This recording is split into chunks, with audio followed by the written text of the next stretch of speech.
What's going on, everybody? Welcome back to the Shaw and Steel Show, and we're getting ready to recap these massive Week 8 college football games. So with that being said, Steel Chambers, how you doing, my man? And what's up with the salmon, as you like to call it, button up? Yeah, this is not a pink shirt. This is a salmon shirt. Thank you for clarifying that. And don't tease me with the good time, man. Let's just get right into it. All right, well, the first game – you've been wanting to show me something as far as the graphics and whatnot. Let's dive right in. So we're moving up in the world. I got a little graphic for you, and the first game we're going to look at is my USC Trojans going into a hostile Notre Dame territory. They're coming off a big-time win against Michigan, but this game is the test if they cement themselves as a top-tier team. So with that being said, here's my graphic. Here's my man, Tackett Curtis, number 25, and myself, number 27, on the road against Notre Dame 2 years ago. And as you can see, I added the Fanatics bet odds in this one, and Notre Dame is opening it up as 8.5-point favorites, and the over/under set at 61 points. So, Steele, what are you thinking about all this? Dude, what a fucking world we're living in now. Jesus, got AI technology taking over For real. So, what do you think about the game, brother? First, I want to compliment you on your backside here. It looks voluptuous. Okay. So, kudos to you.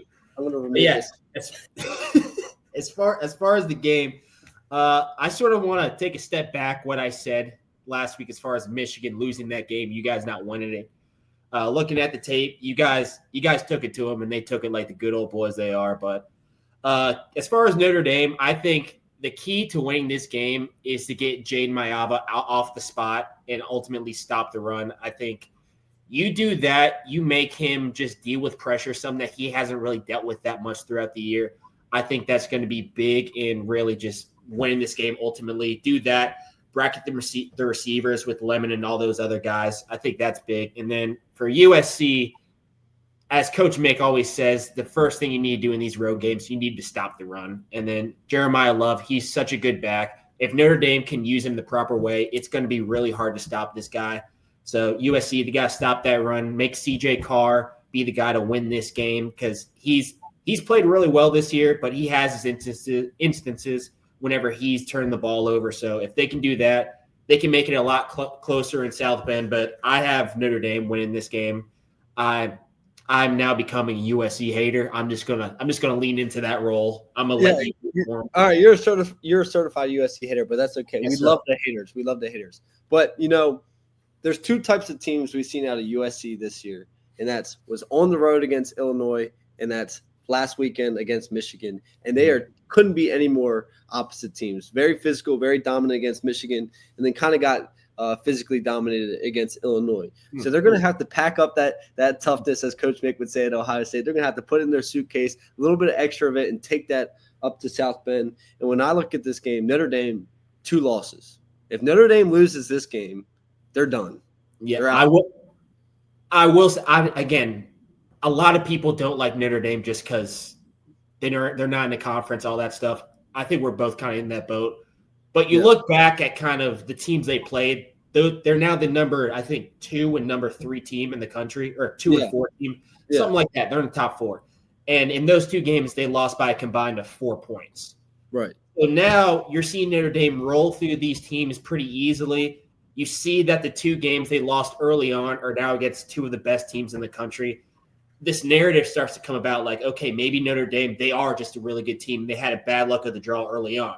Like, yeah, you want them to win those games, but they played sensational teams. So, they win this game, then, college football playoffs is right there for them, I think. Oh, no, 100%. They got everything out in front of them. But if they lose this game, I don't see them getting in with 3 losses. And if they lose this game, you guys leapfrog them. Now you guys are in talks for it. Exactly. Then we're in the talks. So this is a massive game for both programs. And the matchup I got circled is Mekhi Lemon versus their defensive back, Leonard Moore. He's ranked one of the highest guys at the quarterback position. And then we know what Mekhi Lemon's doing. And I agree with you, Steele. I think the keys to win for USC is going to be shutting down Love early, really stopping that run. Eric Gentry's going to have to – we're going to have to live in that base defense, and Eric Gentry's going to have to be out there on some slot receivers and stuff like that. And I think if we stop the run, then we get pressure on Carr. We're going to be out and hold them under about 20 points. Nobody's stopping USC offense. offense. Nobody's stopping USC offense totally. There are teams that can stop USC offense, but You guys are one of the better offenses in the country. But there are teams that can stop it. Nobody's going to stop USC's offense all year long. So I see them winning this game about 34-20. They're going to stop that run. They're going to get pressure on Carr. And then the offensive side of the ball, yes. What was the spread? Like 8? Spread was like 8.5? 8.5 for Notre Dame. For Notre Dame. Yes. Okay. As far as the spread, I'm going to go with Notre Dame, but they're not going to cover. Okay. All right. And give me the over. The over-under, okay, is 61. So you think it's going to be a shootout? Over. Over. I want a shootout. All right. Okay. You ready for the next one? Yep. Go for it. You're going to like this next one. Am I? We're heading to the Mormon state. Woo! The Holy War. We got the origin of smoking, baby. Come on. We got Utah at BYU. Utah is opening up as 3.5 point favorites, which I'm a little surprised at because BYU is a very tough place to play. Mm-hmm. And the over-under set at 49. I'll start this one off since you started the Trojans off. I like Utah. I think, when you look at – they got dominated by Texas Tech, but since being dominated, they go out there, they whoop West Virginia. They go out there last weekend, and they destroy Arizona State and keep it – and backup quarterback? Yes. Backup quarterback? Okay. Yes. Still destroy them. It is what it is. But here's what I love about them. In the last 2 games, Steele, as a team, they combined for nearly 500 yards rushing in the last 2 games. Dear heavens. And this is why I love the Utah Utes, because of their coaching staff, because they're starting to get that physicality back to them. And BYU, I watched them struggle against Colorado. Colorado beat Iowa State, but I'm not sold on them. I watched them struggle a little bit against West Virginia, and that's the only one where both teams have played. So I like Utah, even though it's at BYU, very tough place to play. I like Utah. With you, buddy. I'm picking the Utes in this one. I had them in my college football playoffs bracket that we made earlier this year, which is now fucking abysmal. But I think they can pull it together. They had that really bad loss against Texas Tech.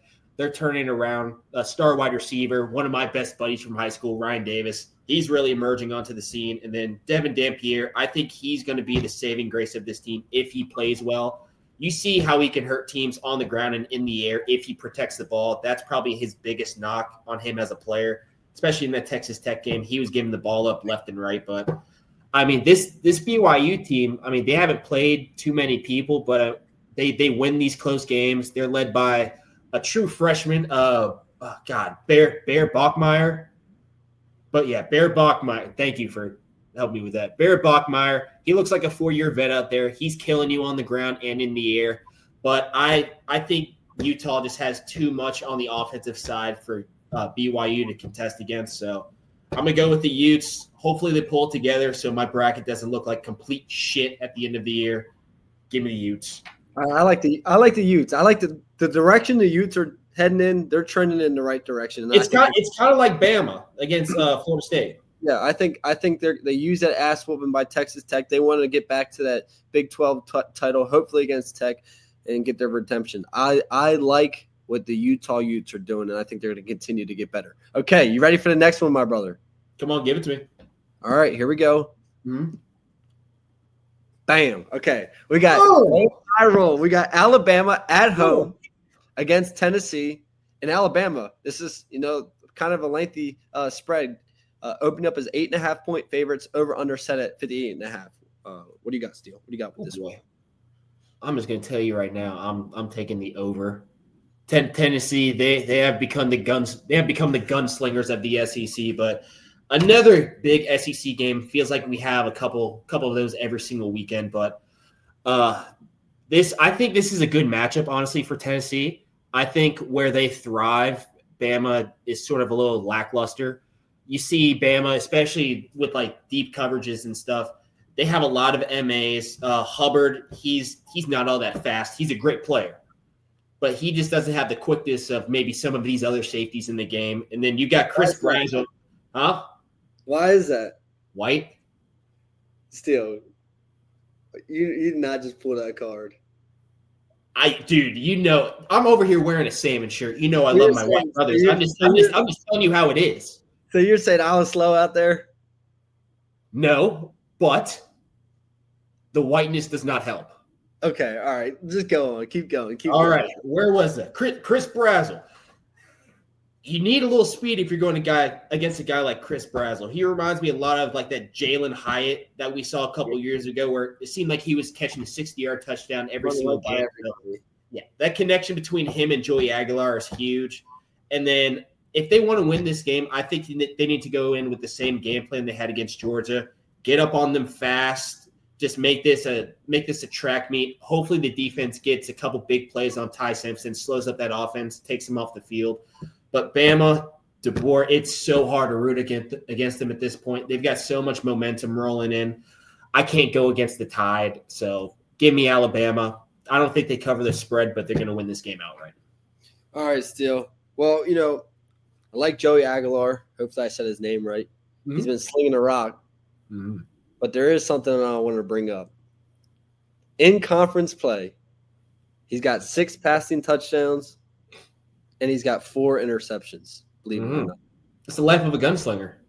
On the road, I think this game comes down to protecting the ball, and who can run the ball and stop the run. We'll always say that. And with that being said, I think Alabama is going to be able to stop the run. They stepped up a little bit against Missouri, I would say. Would you agree in that department?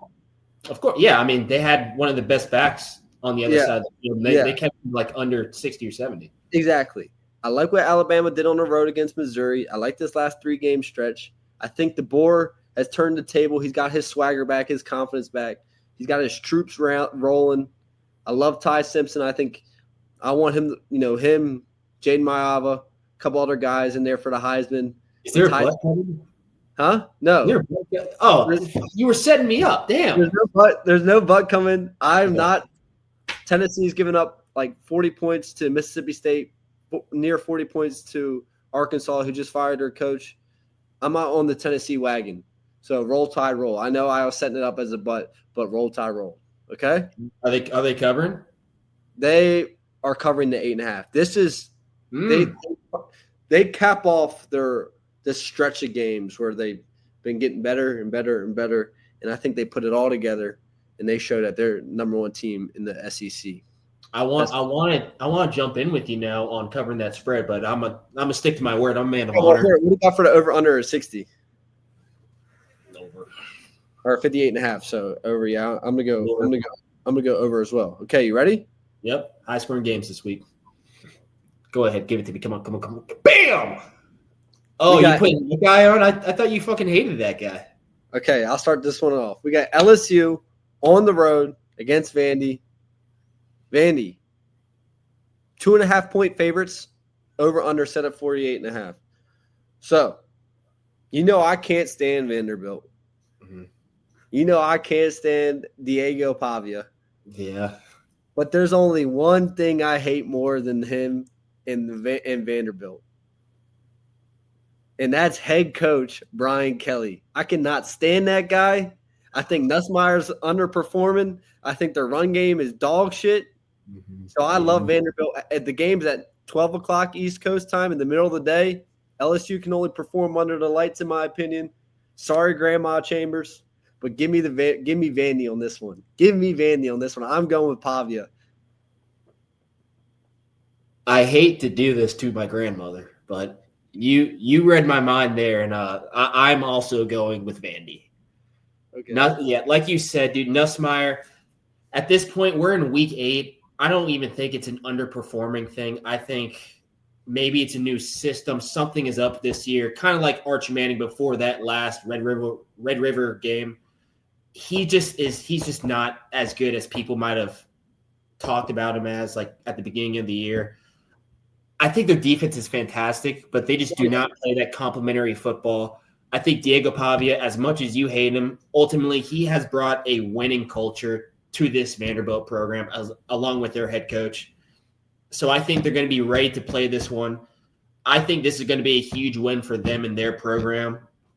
It's not even really too much of it's not an upset. They're projected to win. So I've got Vanderbilt this week. It kind of feels like an upset, but we're in a world of college football where now Vanderbilt is relevant again. So Vanderbilt's going to beat LSU. Can't believe I'm saying that out of my fucking mouth. Okay, we're right there together. But the biggest thing, sorry, Randy. This is the biggest thing. Yeah, your grandmother's gonna watch this and want to get on you. But this is the biggest thing when I look at this game. It's not the fact that it's on the road at Vandy. It's the fact that it's on the road at Vandy and it's at noon, a noon kickoff. You know, them SEC teams, I feel like don't really perform too well on big. I know Vandy's an SEC team too, obviously, but the big ones don't usually perform. They're not used to them noon games. They're used to getting that prime time treatment. All right, we're moving on to the last game we're going to recap. Give me the big one. Give me the big one. In the hedges. Take me between the hedges. Come on. Down in Athens. Show me the graphic. Here we go. Show me the graphic. There we go.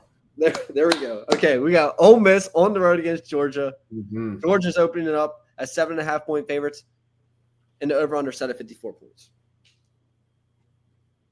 Still want me to go? I want you to go. Yes. The streets of Georgia is going to be filled with just a bunch of dogs barking from Friday all the way to Saturday night. It's going to be electric out there. I'm gonna just say it now. I have Georgia in this one. I think Georgia losing 2 games between the hedges would just be something that just, I don't know, sets a nuclear bomb off in college football. Ole Miss, they've got a fantastic offense. I think that offense against Georgia defense is going to be a big story. Georgia defense, they sit back. They don't get a lot of pressure on the QB. And Trinidad Chambliss, he's good at completing passes. If you give him time, he can hurt you there and then on the ground too.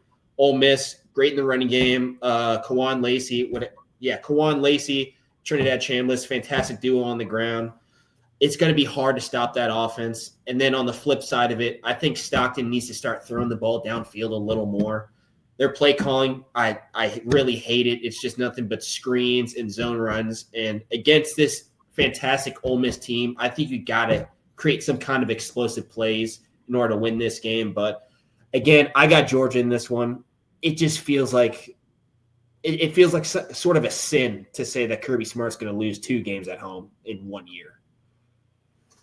Okay. So. Oh, God, you're going with hotty toddy. No, I'm not saying nothing yet. So. Well, I'm done, so go ahead and say what you're grinning about. You know, I've been critical of Mr. Lane Kiffin. But I've been seeing some videos. I've been watching some of his press conferences. He's been on a couple podcasts that I've been listening to. And I see a man who, even though he's, getting older in his life, he's just now really starting to figure out the best version of himself. Ooh. And I think because of that, I think Lane Kiffin has equipped his team with his newborn, reborn character.